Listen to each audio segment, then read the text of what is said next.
कभी सोचा है कि हमारे खाने में जो स्वाद होते हैं उनका भी एक सीक्रेट कोड हो सकता है? एक ऐसा प्राचीन रहस्य जिसे रस सेवन क्रम कहते हैं। आज हम इसी कोड को डीकोड करने वाले हैं। एक ऐसा ज्ञान जो शायद हमारे भोजन करने के तरीके को हमेशा के लिए बदल दे। तो यहाँ सबसे बड़ा सवाल ये उठता है, क्या सिर्फ स्वादों का सही क्रम एक तरह की दवा हो सकता है? क्या बस ये जान लेना कि कौन सा स्वाद कब खाना है हमारी सेहत पर इतना गहरा असर डाल सकता है? चलिए इस रहस्य से पर्दा उठाते हैं। तो चलिए इस सफर की शुरुआत करते हैं स्वाद की एक खुफिया दुनिया से। ये सिर्फ मीठा, खट्टा या नमकीन होने की बात नहीं है। ये एक पूरी सांकेतिक भाषा है जिसे आयुर्वेद हजारों सालों से समझता आया है और इस्तेमाल भी करता आया है। इस भाषा का जो पहला अक्षर है वो है रस। संस्कृत में इसका मतलब सिर्फ टेस्ट नहीं है, बल्कि किसी भी चीज का सार, उसका असली एसेंस है। मतलब जब हम कुछ चखते हैं तो हम असल में उसकी ऊर्जा और उसके गुणों को महसूस कर रहे होते हैं। और दूसरा जो उतना ही जरूरी है वो है क्रम। क्रम का मतलब है एक सही सीक्वेंस, एक सोची समझी तरतीब। क्रम के बिना सबसे पावरफुल चीजें भी अपना असर खो सकती हैं। बात सिर्फ क्या की नहीं है, बात किसके बाद क्या की है। और जब हम रस यानी स्वाद के सार को क्रम यानी सही सीक्वेंस के साथ जोड़ देते हैं तो आयुर्वेद के मुताबिक ये एक बहुत ही शक्तिशाली चिकित्सीय उपकरण बन जाता है।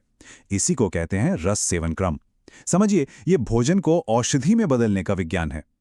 तो सवाल ये है कि ये पावरफुल टूल ये काम किस पर करता है? ये काम करता है हमारे शरीर के 3 बेसिक कोड्स पर, जिन्हें आयुर्वेद में 3 दोष कहा जाता है।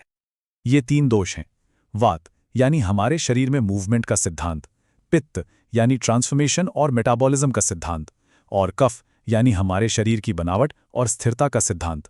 यही 3 ऊर्जाएं मिलकर हमारे शरीर की हर एक क्रिया को कंट्रोल करती हैं। आयुर्वेद का मानना है कि इन्हीं दोषों का असंतुलन मतलब इम्बैलेंस ही हर बीमारी की जड़ है, और स्वादों का सही क्रम यानी रस सेवन क्रम एक मास्टर की तरह काम करता है, जो इन बिगड़े हुए कोड्स को ठीक करके शरीर में वापस संतुलन ले आता है। ठीक है, तो चलिए इस कोड को तोड़ना शुरू करते हैं। सबसे पहले समझते हैं वात के लिए सही क्रम क्या है, वो दोष जो गति और वायु से जुड़ा है। हमारे प्राचीन ग्रंथ हमें सीधा सीधा फॉर्मूला देते हैं। वात दोष को शांत करने के लिए एक श्लोक है, मधुराम्ल लवणैः वातम। ये एक निर्देश है, एक प्रिस्क्रिप्शन जो हमें बताता है कि बढ़े हुए वात को कंट्रोल करने के लिए कौन से रसों का इस्तेमाल करना है। तो इस श्लोक का मतलब क्या है? सीधा सा मतलब है, वात को शांत करने के लिए सबसे पहले मीठा, फिर खट्टा और नमकीन स्वाद देना चाहिए। ऐसा क्यों? क्योंकि ये तीनों स्वाद ग्राउंडिंग होते हैं, पौष्टिक होते हैं और नमी देने वाले होते हैं, जो सीधे सीधे वात के हल्के, रूखे और चंचल स्वभाव को बैलेंस करते हैं। अच्छा, अब जब हमने एक कोड क्रैक कर लिया है तो चलिए पित्त और कफ के रहस्यों को भी समझते हैं। पित्त दोष जो शरीर की अग्नि और गर्मी से जुड़ा है, उसके लिए ग्रंथ कहते हैं, तिक्त स्वादु कषायश्च पित्त मन्युन्तो। ये श्लोक हमें पित्त की बढ़ी हुई गर्मी को शांत करने का रास्ता दिखाता है। इस फॉर्मूले के अनुसार पित्त को शांत करने के लिए पहले कड़वा, फिर मीठा और कसैला स्वाद देना चाहिए। ये स्वाद ठंडी तासीर वाले होते हैं, शांत करने वाले होते हैं, जो पित्त के तेज, गर्म और तीखे स्वभाव को संतुलित कर देते हैं। और आखिर में कफ दोष जो शरीर में भारीपन और स्थिरता से जुड़ा है, उसके लिए प्राचीन सूत्र है कषाय तिक्त कटुकै कफम। यह श्लोक हमें कफ के भारीपन से निपटने की चाबी देता है। तो कफ को संतुलित करने का तरीका है पहले तीखे, फिर कड़वे और कसैले स्वाद का सेवन। ये स्वाद शरीर में हल्कापन लाते हैं, उसे स्टिमुलेट करते हैं और एक्स्ट्रा नमी को सुखाते हैं। ये गुण कफ के भारी, धीमे और घने स्वभाव के ठीक उल्टे काम करते हैं।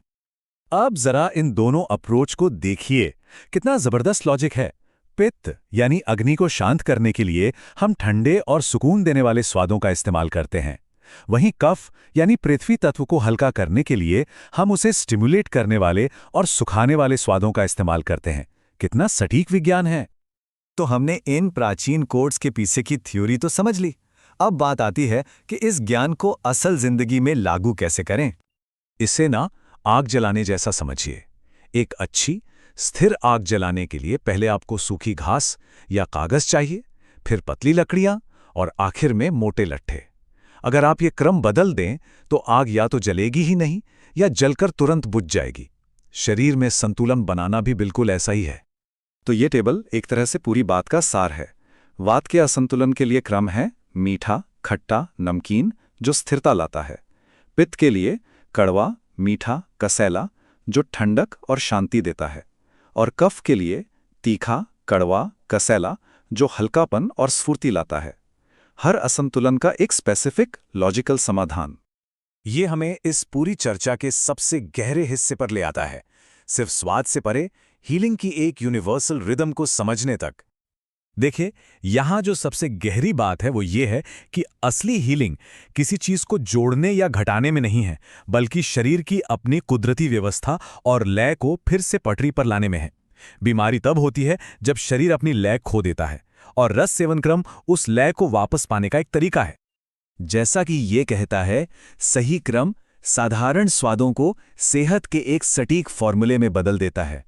ये सिर्फ स्वाद नहीं है, ये उनका क्रम है जो जादू करता है, जो हमारे साधारण भोजन को एक शक्तिशाली औषधि बना देता है। तो जाते जाते एक सवाल के साथ आपको छोड़े जाता हूं। जिंदगी के और कौन से हिस्से हैं जिन्हें क्रम की इस शक्ति से बदला जा सकता है? सीखना हो, रिश्ते हों या कोई काम, शायद हर जगह सही सीक्वेंस ही कामयाबी की असली चाबी है। इस पर सोचिएगा जरूर।